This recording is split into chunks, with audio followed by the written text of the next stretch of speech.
passando os milênios, vai atravessando a história e ela está registrada para toda a eternidade. E em toda a eternidade, nós, filhos de Deus, lembraremos disto que aconteceu para o nosso Senhor Jesus Cristo. E nós, filhos de Deus, somos os frutos deste sangue. Nosso Senhor Jesus Cristo, o bem. Nosso Senhor Jesus Cristo, a virtude. Nosso Senhor Jesus Cristo, o Redentor. Ele que veio ao mundo por um ato de amor, recebe do mundo um ódio consumado, um ódio completo, um ódio aonde os homens chegam ao pior de todos os extremos de uma injustiça. Pois nele, nosso Senhor Jesus Cristo, não encontraram crime algum. Nosso Senhor Jesus Cristo, o irrepreensível. Não havia nenhuma indelicadeza, se pudéssemos considerar em nosso Senhor Jesus Cristo. Ele não deixou ninguém sem ser atendido. Ele não deixou ninguém sem deitar a sua atenção. Todos que tocavam no seu manto eram curados. Todos que olhavam e pediam a ele: Jesus, filho de Davi, tem piedade de mim. Ele tinha todos os pedidos e súplicas, exigindo dele noites em claro, jejuns, longas caminhadas, uma vida dura, convivendo com fariseus, convivendo com hipócritas, convivendo com saduceus e toda aquela gente que estava em volta dele, até mesmo os próprios apóstolos que olhavam, viviam e estavam em torno dele, não viam ele com o chamado que ele tinha, não identificavam o poder e a divindade que ele carregava, mesmo ele fazendo toda essa demonstração da sua onipotência. Então nosso Senhor Jesus Cristo sofre, não só na paixão, sofre em toda a sua vida. Já no seu nascimento é preciso fugir. Nossa Senhora vai dar à luz, não é aceita. Ele nasce num presépio. Ele cresce fugindo para o Egito. Vive numa casinha em Nazaré. Começa a sua vida pública, começa a perseguição declarada. E o motivo? Este homem realiza sinais demais. Se deixarmos assim, vamos perder todo o nosso povo, e o povo e os Césares, os romanos, virão e destruirão o nosso reino. Então, o orgulho desses homens passava por cima da humildade de Deus. Estes homens estavam cegos. O que cegava eles? O desejo do poder. Todos eles estavam cobiçando um poder. Eles queriam ser o rei de Israel. Eles queriam ser o rei dos judeus. Estavam disputando em partidos, fariseus e saduceus. Estavam disputando o poder civil e o poder religioso. E eles não se entendiam. E muito menos eles gostavam dos romanos. Os romanos cobravam impostos. Eles reclamavam das taxas que eram obrigados a pagar. Reclamavam da forma como eles eram tratados e desprezados pelos romanos. E quando nosso Senhor Jesus Cristo, diante deles, afirma que é Deus, que é rei, eles afirmam: não temos outro rei senão César. Agora eles estão dispostos a pagar o imposto. Agora saduceu e fariseu estão unidos para matar o inocente. Pois eles precisavam de um apoio para fazer a maldade. O homem não consegue fazer o mal pelo mal. O homem precisa de uma justificativa. E qual foi a justificativa que eles encontraram em nosso Senhor Jesus Cristo? Nenhuma. Foi o nosso Senhor Jesus Cristo em nenhum momento mentiu. Ele mesmo afirmou que era a verdade. E todo aquele que está com a verdade conhece e sabe de onde ele veio. Nós, filhos da igreja, sabemos a verdade. Nós, filhos de nosso Senhor Jesus Cristo, estamos em busca de praticar a todos os momentos da nossa vida essa verdade. Nós somos chamados a ser filhos da luz. O filho da luz é aquele que esclarece, é aquele que ilumina, é aquele que aquece. Essa luz que veio ao mundo, que é nosso Senhor Jesus Cristo, essa luz que veio para irradiar e salvar todas as nações, essa luz para os homens do mal foi apagada. Para eles, a vitória. Para eles, o gáudio. Para eles, mostraram que toda aquela onipotência que ele tinha, para eles foi vencida. E eles conseguiram pregar na cruz o Filho de Deus. Mas triste ilusão. Triste ilusão. Por quê? Nosso Senhor Jesus Cristo estava usando da força do inimigo para a sua própria vitória. Pois eles estavam nada mais, nada menos que realizando os planos de Deus. Quando o Pai quis que nosso Senhor Jesus Cristo derramasse o seu sangue. E ele, nosso Senhor Jesus Cristo, sabendo que era chamado a isso, disse ao Pai: Pai, se for possível, afaste de mim esse cálice. Mas se não for possível, seja feita a tua vontade e não a minha. Então nosso Senhor Jesus Cristo, ele vence a si próprio, porque ele faz a vontade do Pai. O Pai vence também, porque ele realiza os desejos, realiza o plano e não atenua. Ele tem a força de assistir a paixão do próprio Filho. E Nossa Senhora entra dentro dessa história como a corredentora do gênero humano. Nós, quando gostamos muito de alguém, nós, quando temos muito apreço a alguém, nós zelamos, protegemos, fortalecemos, fazemos de tudo para ver essa pessoa feliz. Nossa Senhora deu a sua vida por isso. Nossa Senhora consagrou-se a todos os dias, momentos, todos os segundos da sua vida para fazer nosso Senhor Jesus Cristo feliz. Ela se preocupou para que nunca lhe faltasse nada e que em nada nosso Senhor Jesus Cristo fosse agredido. E ela, chamada por Deus a ser corredentora do gênero humano, pois a natureza de nosso Senhor Jesus Cristo, ela vem totalmente do sangue de Maria. Ela deu o seu corpo, ela deu a sua carne. Foi dela que nasceu este homem, Deus, para redimir a nossa natureza humana. Então Nossa Senhora assiste todo esse episódio. Nossa Senhora assiste essa paixão de nosso Senhor Jesus Cristo como uma verdadeira guerreira, como uma grande heroína. Nossa Senhora, ela está olhando para nosso Senhor Jesus Cristo não com a pena e a compaixão para que se pudesse livrá-lo daquela cruz. Não. Se era a vontade do Pai, ela estava conforme a vontade do Pai, inclusive para o seu próprio Filho e o seu divino Filho. E Nossa Senhora, ela, conforme a vontade do Pai, olhava para nosso Senhor Jesus Cristo dizendo: tem forças, meu filho, vai adiante, porque ela tinha muita fé. A fé dela era plena, ela era plena de graças, e Nossa Senhora estava ali consolando a nosso Senhor Jesus Cristo, levando ele até o alto do Calvário, para entregar o seu Espírito e cumprir os desejos do Pai. Pois se ela rezasse uma oração ao Pai, para que cessasse a paixão, ela seria atendida.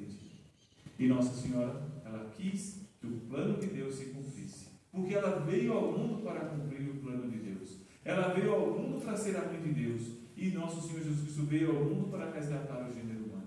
Portanto, a grande vitória de nosso Senhor Jesus Cristo está em resgatar-nos do pecado. O pecado levaria a humanidade inteira a uma condenação eterna. Todos nós estávamos chancelados para pagarmos uma pena infinita.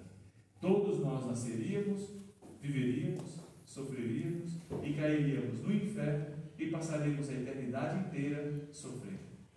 Se não fosse o sim de Nossa Senhora, se não fosse essa coragem de nosso Senhor Jesus Cristo, se não fosse essa dádiva do Pai de dar o seu próprio Filho para a nossa salvação, nós não estaríamos aqui reunidos para contemplar esse lindo episódio, esse auge da vida de nosso Senhor Jesus Cristo. Nosso Senhor Jesus Cristo deu a sua vida por nós. Isso precisa ficar gravado na nossa mente, no nosso coração, na nossa alma. Ele deu a vida por nós. Ele entregou, deixou a sua felicidade, deixou o seu bem-estar, deixou a sua beleza, porque ele foi totalmente dilacerado. Deixou-se até mesmo beber vinagre no seu auge de sede. Entregou as suas mãos para que gravassem cravos, colocassem ali cravos grossos, duros. E aquela mão de nosso Senhor Jesus Cristo, quando é deitada no madeiro, amarrada por uma corda, e o homem pega uma marreta com um cravo e bate na mão dele, e ali ele sente os seus músculos, os seus nervos se afastando, os seus ossos se lacerando, e nosso Senhor Jesus Cristo não tem como sequer meter o seu braço. Foi só o primeiro. Puxa o outro braço de nosso Senhor Jesus Cristo. Novamente aquela dor vai se repetir do outro lado, e nosso Senhor Jesus Cristo, olhando para o céu, deitado com a sua face voltada para o céu, podendo despedir a todos os momentos ao Pai que o tirasse daquela situação, não, apenas pede forças ao Pai para chegar até o fim da sua paixão. Entregue a todo tipo de loucura e crueldade daqueles homens selvagens. Bate-se o segundo cravo. Nosso Senhor Jesus Cristo ainda falta o terceiro. Une os seus pés e atravessam com um cravo só os 2 pés de nosso Senhor Jesus Cristo. Ergue-se a cruz. Nosso Senhor Jesus Cristo não tem apoio. Nós contemplamos Ele na cruz e vemos Ele em uma postura até elegante nas imagens, mas Ele não tinha como ficar naquela postura. Se Ele apoiasse nos pés, os pés se rasgavam. Se Ele apoiasse nas mãos o peso, os pulsos se rasgavam. E nosso Senhor Jesus Cristo, Ele ficava revezando entre as dores dos pés e as dores das mãos. E aqueles momentos em que ficou das 9 da manhã até as 3 da tarde, gemendo e sofrendo aos olhos de todos os homens que blasfemavam olhando aquela situação. Em vez dos homens pedirem perdão a Deus, arrependerem-se, não. Se és Cristo, salva-te a ti mesmo. A outro salvou, a si mesmo não é capaz de salvar. Vamos! E assim, nosso Senhor Jesus Cristo, nessas dores, ainda ouvia esses insultos. Um ladrão do seu lado lhe ofende, e a paciência de Deus é infinita.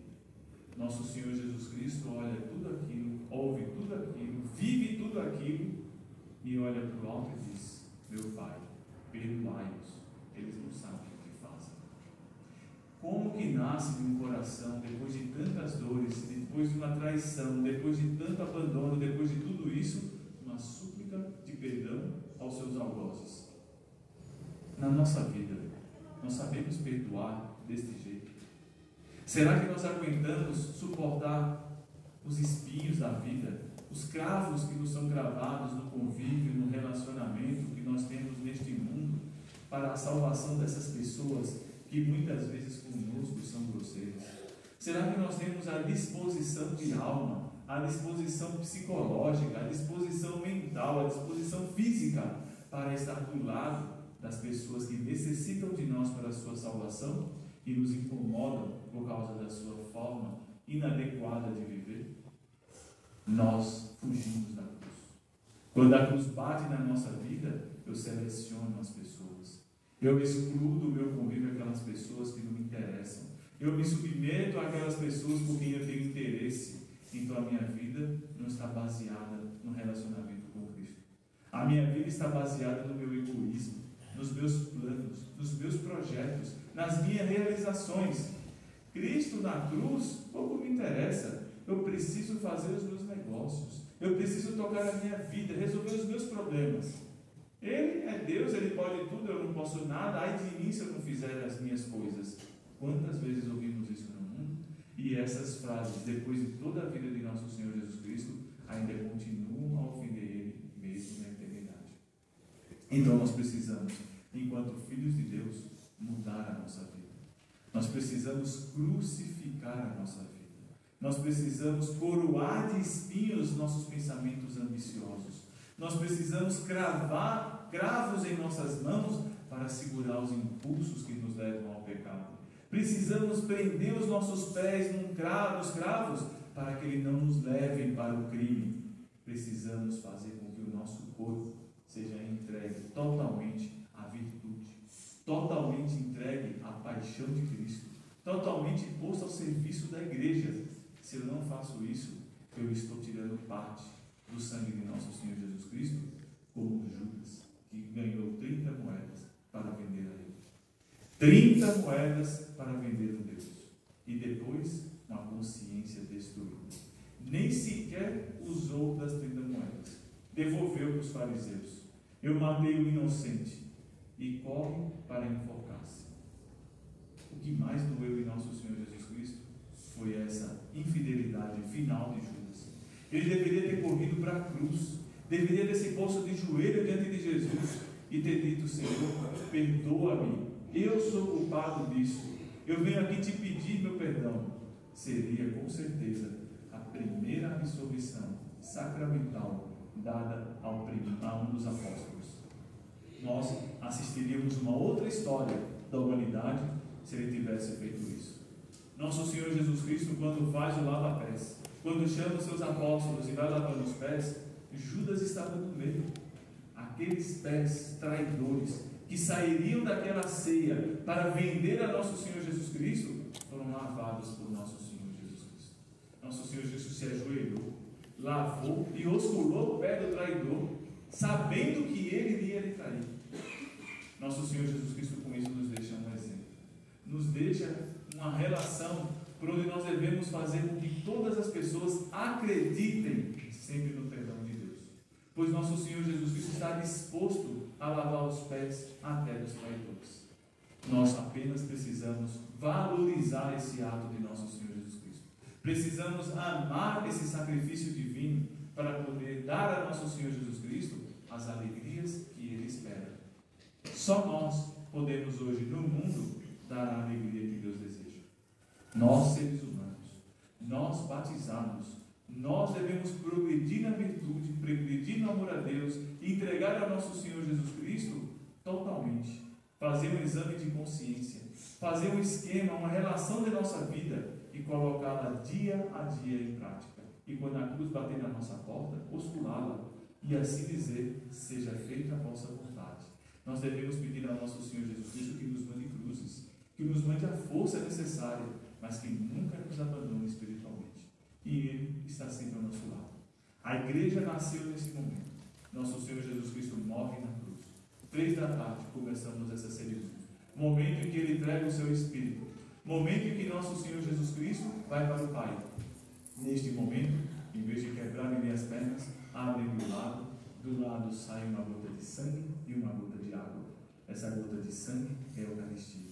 Essa gota de água é o batismo. Esses sacramentos que trazem para o homem a relacionamento com Deus. O batismo nos faz filhos de Deus e a Eucaristia nos dá a presença divina, nos coloca em contato físico com o próprio corpo, sangue, alma e divindade de nosso Senhor Jesus Cristo. Este é o maior tesouro que temos na face da terra.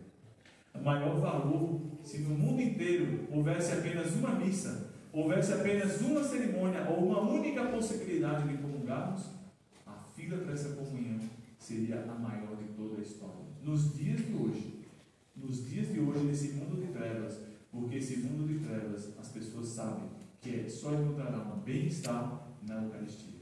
Então vamos hoje, nesse dia em que celebramos a paixão de Cristo, e que vemos nosso Senhor Jesus Cristo para passar por todo esse sofrimento e sair deste mundo nos convidando para a sua própria paixão, para entrarmos na vida eterna com Ele, vamos mudar a nossa vida também. Vamos fazer uma paixão, vamos fazer uma passagem. Vamos passar da vida de pecadores, vamos passar da vida de negligentes, da vida de relaxados, da vida de todos os defeitos que nós carregamos até o dia de hoje e passarmos a uma vida santa, passarmos a uma vida de perfeição, passarmos a uma vida de sofrimentos por amor a Deus, de aceitação à sua cruz, de imitação de nosso Senhor Jesus Cristo. É isso que a paixão de Cristo nos convida, porque ninguém é capaz de dar a vida pelo outro. Por alguém muito bom, com certeza, alguns teriam essa capacidade de dar a própria vida, mas por gente ruim, impossível. Nosso Senhor Jesus Cristo deu a vida por nós, explica São Paulo. Nós, quando éramos pecadores, Ele deu a vida. Muito mais do que lavar os pés do traidor, Ele derramou sangue sobre nós. Então nós precisamos adorar esse sangue, precisamos adorar essa cruz. Foi por isso que ao longo da história formaram-se grupos de pessoas e abraçaram a cruz e enfrentaram lutas para exaltar a Santa Cruz. Enfrentaram verdadeiras guerras e batalhas para exaltar o nome de Cristo diante de toda a humanidade. Os apóstolos saíram pelo mundo afora, os missionários, as irmãs, os religiosos, os mártires, nenhum deles abandonou a cruz. Chegou o nosso momento. Não podemos esperar por outros católicos. Somos nós que somos chamados a entregar a nossa vida para conquistar o reino dessa cruz. Se o Brasil é terra de Santa Cruz, nós somos chamados a propagar essa terra de Santa Cruz, fazer com que essa nação seja o exemplo de amor à cruz a todas aquelas que apostataram, a todas aquelas que abandonaram, e nós vemos as consequências das nações que abandonaram a cruz, a tragédia, os costumes, o desregramento, a sociedade decomposta, e nós não podemos seguir esse mau exemplo. Nós precisamos amar essa cruz, adorar essa cruz e fazer com que essa cruz brilhe na terra, brilhe no céu e que o mundo inteiro se prostre diante dela, adorando a nosso Senhor Jesus Cristo crucificado. Peçamos essa paixão de Cristo, a graça de termos esse amor que Maria amou a nosso Senhor e que possamos entregar a nossa vida como ela entregou por amor ao próprio Deus. Louvado seja nosso Senhor